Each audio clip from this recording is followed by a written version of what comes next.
Dogs. Britain's favourite pet. We spend £10.6 billion on them a year. At the pinnacle of this booming industry are puppies. Along with the rest of our spending habits, many of us are turning to the internet to buy a puppy. And in large part due to their prominence on social media, the popularity of certain breeds has skyrocketed in recent years. We love you. It's a long, long story to tell, and I can only show you my hell. Kiss, kiss, kiss, kiss me, love. I'm bleeding inside. But I've heard that a dark underworld is thriving, fueled by our insatiable appetite for these breeds. And that some of them have such horrific health problems that vets are calling for us to stop breeding them altogether. I want to know more and find out who's to blame. Is it us? One touch will do.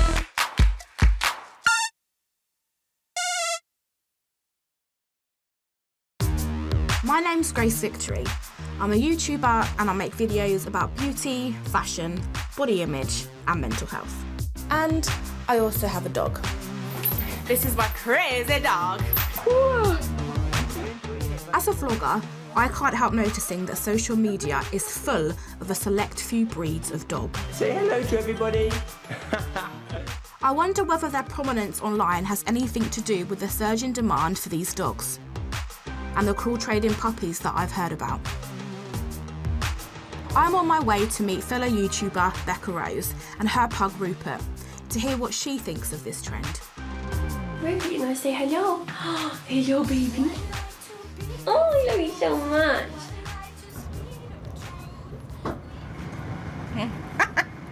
Oh look, that's a paid job. So I'm just on Becca's Instagram page and her recent photo is of Rupert, the pug, and it has a hashtag ad in the caption, which means that it's a sponsored post, which means that Rupert's received payment to post this photo. Obviously Rupert is a dog, so Becca has been paid to post this photo of her dog, which I think is like really interesting. It just goes to show you the magnitude that brands will even now pay for a photo of your dog on your social media account, which just blows my mind.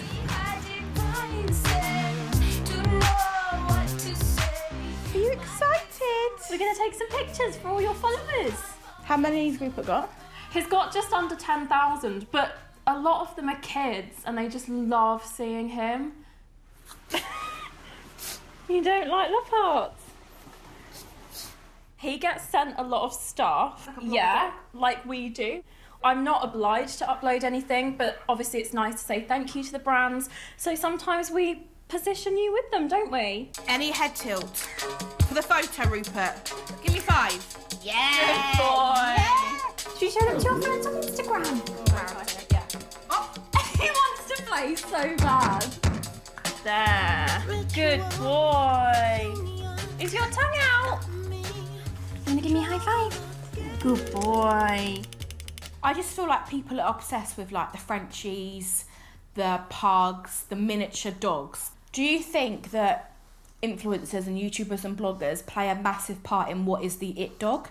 The young people, for example, like Zoe, Yep. Sug has a pug and rhyme, and I think that her viewers will love her dog. It's just the best thing ever, and you're just the best doggy.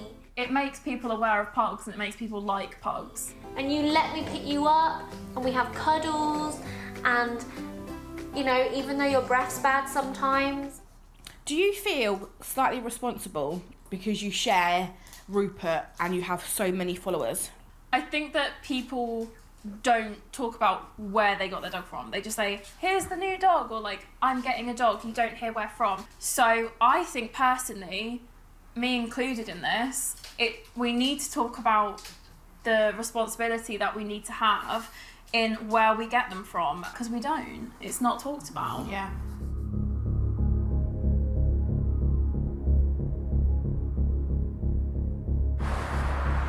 He's running, he's running, he's running, he's running. There he goes. 2 deceased puppies.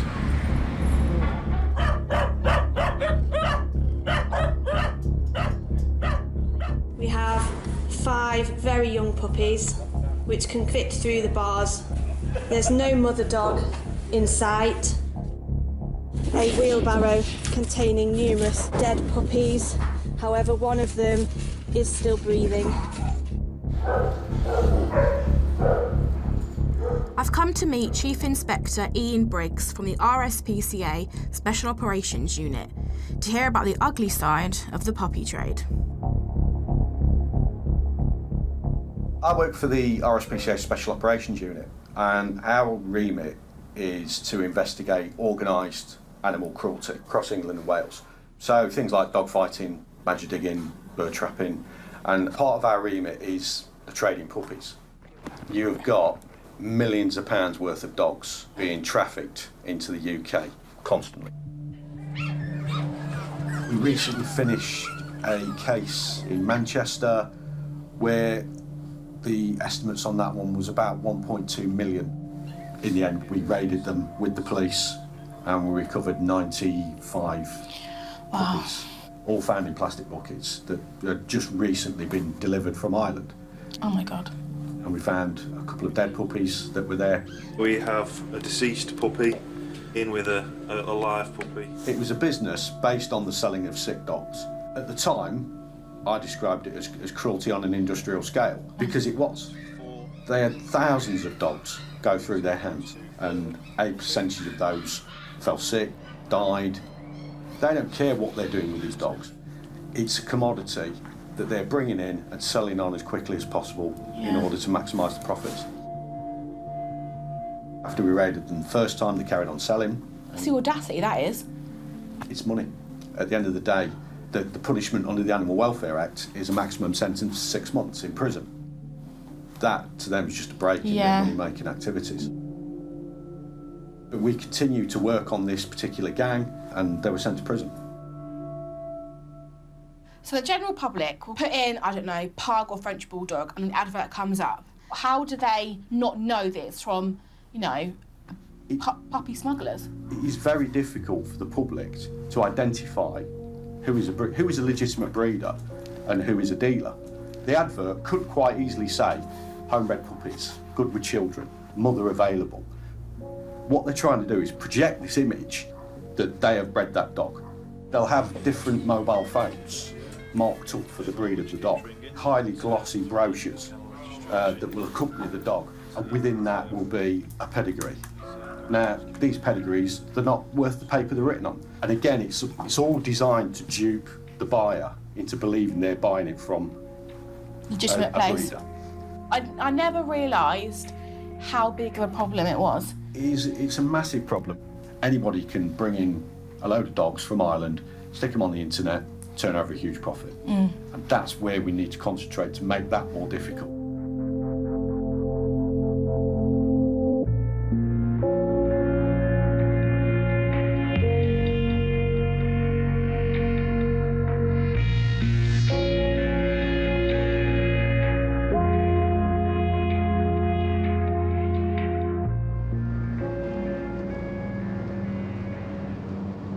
I've come to Dublin Port in Ireland, where customs and DSPCA officers are checking vehicles queuing up to board a ferry to the UK.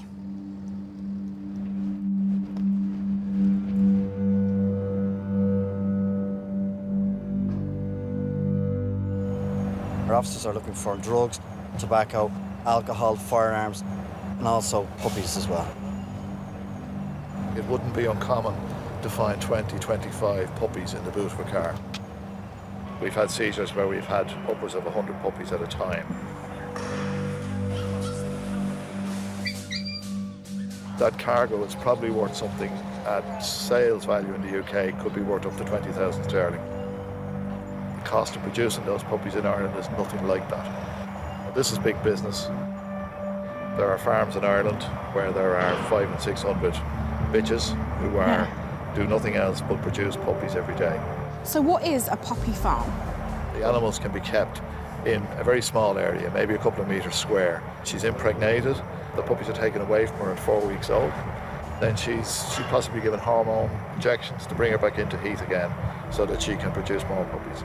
So the animals will live for 3 or 4 years, at which stage the animals are exhausted and are put down and destroyed. Yeah. Those animals are not treated any better than battery hens. They're fed mechanically, they have no idea what human beings even are. And this is just no way to treat man's best friend. If these were animals being bred for food, we would be all over this in Ireland. But because they're not for the food industry, they're completely neglected. If you think of it in terms that Ireland is the production centre and the UK is the shop, so things are being produced here and shipped over to the UK to be sold as UK-born purebred dogs.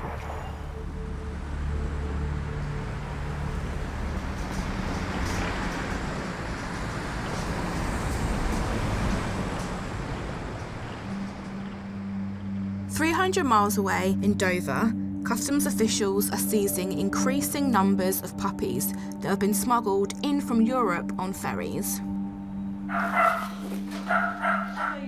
I've come to the Dogs Trust kennels where puppies that have been seized are quarantined. The most smuggled breeds of dogs into the UK are French Bulldogs, Pugs and Dachshunds. So I'm a blogger. Yeah. And I'm really used to seeing pugs, miniature dogs, living a really luxurious, glamorous life. So it's really weird and quite sad to see them here. Yeah, most of these puppies were only seized over the weekend, some at even 3 o'clock this morning, and they were brought into our care at these kennels. The puppies have to face really, really long journeys. Conditions they're travelling in are very poor. They could be quite severely dehydrated and poorly by this point. And due to their immune systems being so low and weakened, them being so young and also not having the proper vaccinations, up to 10% of these dogs do actually die despite all the veterinary treatment that we give them when they arrive here in sort of the holding kennels. Oh, this one's tiny. You must be the runty one. Thank you very much. Grant the vet is doing a health check on some puppies that were seized by customs in the early hours of this morning. 1.5 kilos. Oh, tiny. And when you're doing these checks, what are you looking for? We're just trying to get an age of the puppy and also just to check that it's healthy, make sure there's no other pre-existing diseases or conditions. How old do you think he or she is? I believe this puppy to be 12 weeks of age. It should be at least 15 weeks to legally enter the United Kingdom on the pet passport scheme. So do you think he's been smuggled illegally for the purpose to be sold in the UK? Yeah, I mean, I think, a responsible owner would wait, till the 15 weeks to transport their dog. So, it makes it unusual for a dog of this age to be transported. I just feel like it's really sad that there even has to be a holding kennel for them because human beings are puppy farming them and then smuggling them into the country. I really honestly believe that the demand is coming from social media. We're glamorising these breeds, but no one knows the backstory or what's actually going on in the world. And here are miniature dogs being housed in a holding kennel because they've been brought over illegally. And it's just really, really shit. All done? Yeah. Done.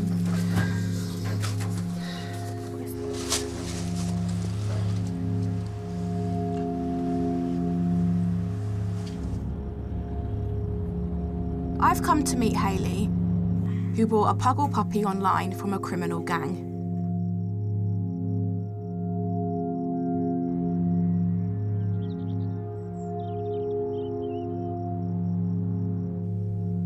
We looked on a couple of selling sites and stuff. I think we finally found Marley on Gumtree. I can't remember it word for word, but it is something along the lines of cute Puggle, 11 weeks old, from a lovely family home. There was lots of pictures of her and her little mates and everything. These people just seemed so genuine, I mean, they make it their job to make you feel at ease. In our case, I do believe that it was just a show house, and they just put things around to kind of look like they live there, and then they just use that as sort of a base for selling the puppies. You think, this will never happen to me. So we got her home, and she was a happy little pup, no problems whatsoever to begin with. And then after about 2 weeks, she started to go downhill. She had an autoimmune disease. Her body was fighting against itself, which means basically she didn't have all of the goodness from her mum, and she kept vomiting her food up constantly. What was the most difficult part of Marley's sickness? We woke up to her breathing heavily at 5 in the morning, and she was in a right state, wandering around, and she just wouldn't settle. I was like, okay, there's something wrong. And we drove to the vets, and she was sat on my lap, and she was looking into my eyes, and she was breathing heavily, and I know this sounds weird, but she kind of looked at me as if to say, help me. And I was crying, and I was shaking, and then she kind of took a breath and then stopped breathing. She died in my arms. I tried to give her mouth-to-mouth resuscitation. It's like, I don't care if people think, that's gross or whatever. It's the cutest thing ever. I would do the same. It felt like my heart had been ripped out. That feeling, it just literally just dropped.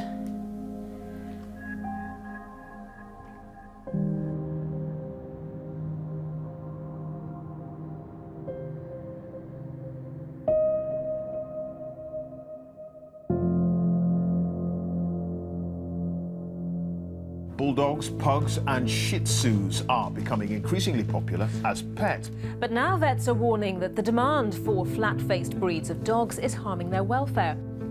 It's not just smuggle dogs that have health problems.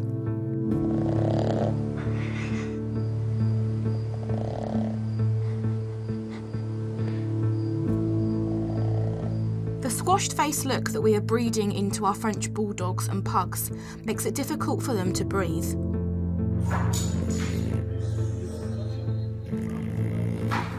What seems to be cooed over as a cute characteristic online is actually the source of suffering and chronic health problems. I've come to the Royal Veterinary College where French bulldog Scrappy is having surgery to improve his breathing. A lot of these dogs require corrective surgery on their airways due to their shortened snouts. You look scared. Yeah, I feel like it's not real. I don't know, I just feel like this isn't happening. It's very, very real. Yeah, but it will be for his benefit.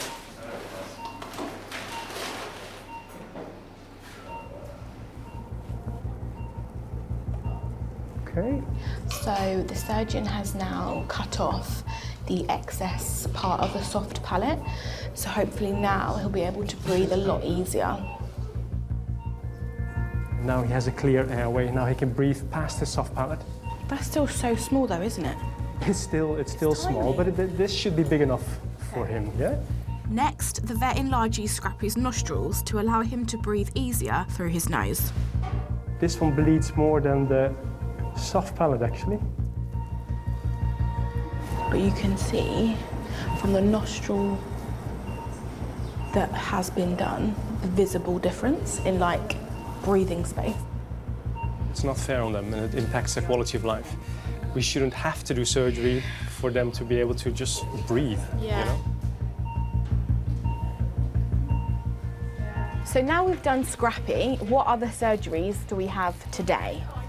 We have a few more BOAS surgeries, so the same procedure as Scrappy had. Yeah. So the next one will be a little pug, and later on in the day we have another Frenchie with the same problems as well.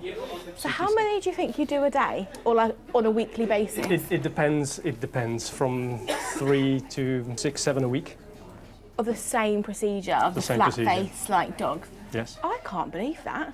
But yes, it's nearly half of my work nowadays. Yes, people love the appearance of the flat face. But why? Well, originally they were meant, like the English Bulldog, they were meant to have a slightly shorter nose so that they could still grab a bull and still breathe. If your nose is compressed against it, then you would have to let go. So humans, it's just us, isn't it? We are the people that are doing we started to like that, the way Yeah. that looked, and then we have exaggerated it. But most people don't realize just as how badly affected they can be, and that actually the flatter the face means the more problems he will have. We're just so selfish. I'm with you.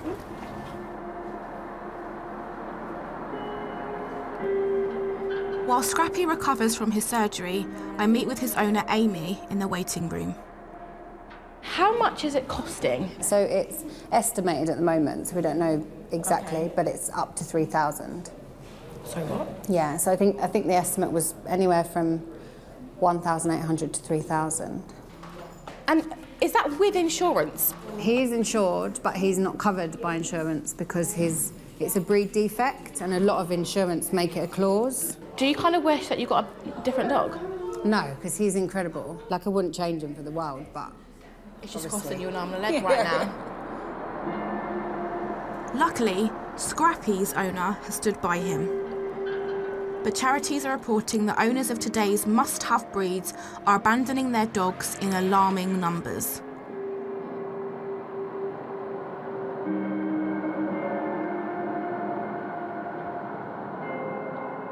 I've come to RSPCA Putney to meet a puppy they've just taken in.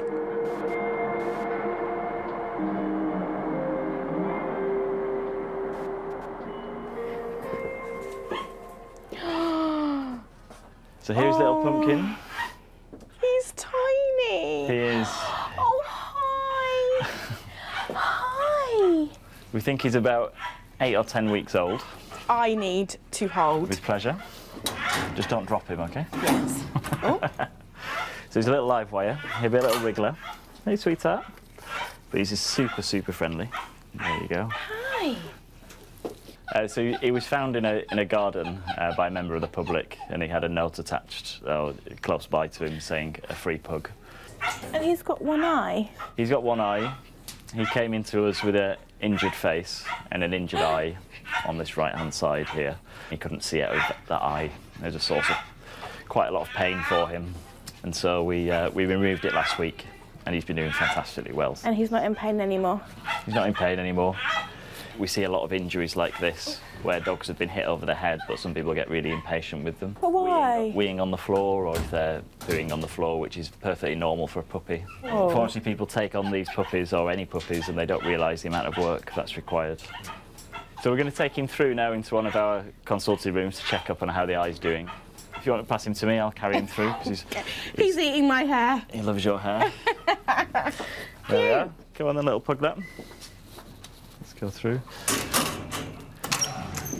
Okay. There we go. From what I see on, like, with my friends and other, like, social media people that I know who have massive following, they all have these dogs. Yeah, yeah. That fuels the increase that we've seen in these dogs, and they're really cute. You can pick them up, you can hold them next to your face, have your picture Take a taken with them. selfie. Exactly. Yeah. Me and my pug. We tend to immortalise them a bit in terms of merchandise and things like that. I'm sure you've seen the t-shirts, Pugs Not Drugs. I think people abandon these dogs frequently because they're not aware of the healthcare problems they can have and how much care they will need. And those health problems can get very expensive, and then they're left with a heartbreaking decision of having to either put them to sleep or spend thousands on veterinary bills just to get them right. These flat-faced breeds, such as these, both myself personally and the profession more widely, we do regard them as the worst examples of what we've done to dogs as a society through selective breeding. Even though they're really cute, essentially we've produced these mutant dogs, which are beset with all sorts of health problems.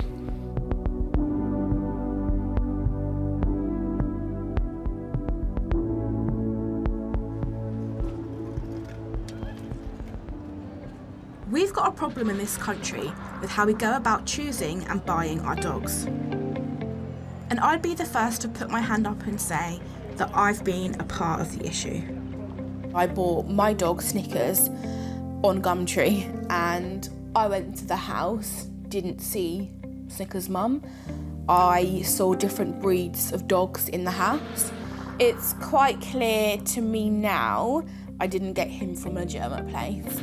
Now I know I do feel a bit stupid, but it's obvious that the awareness isn't there. I do think that influencers on social media do have a lot to answer for. And of course, the criminals that are behind this cruel trade of puppies need to be stopped. But we as consumers have to accept that we are to blame as well.